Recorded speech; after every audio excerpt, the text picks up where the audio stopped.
Sometimes you really got to take a step back and evaluate everything that's going on in your life, especially in America, or if you grow up in the inner city specifically. We typically are always on go. We always got to figure out what's next, what's next, what's next.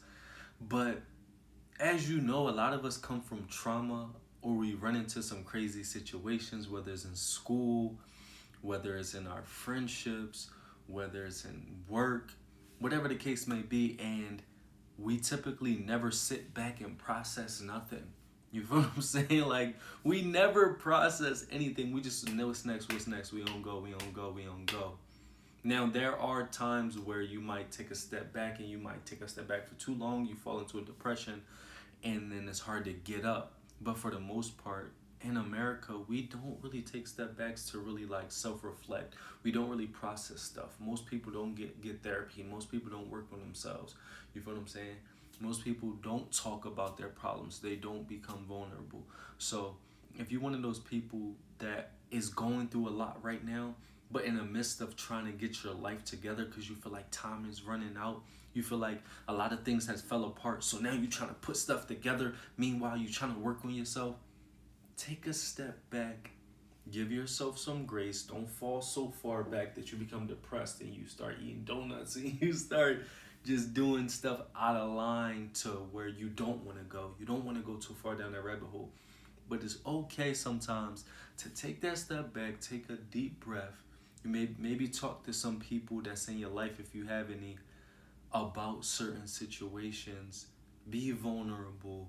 Talk about it so you can conjure up a plan in order to move forward. Because, like I said, a lot of us go through traumatic situations, and I was in the midst of that for the past 3 years. We get in that fight or flight mode, but we get in traumatic situations. Somebody's unalived. You might lose a family member. You might lose your whole family. You may have to go to no contact from your family.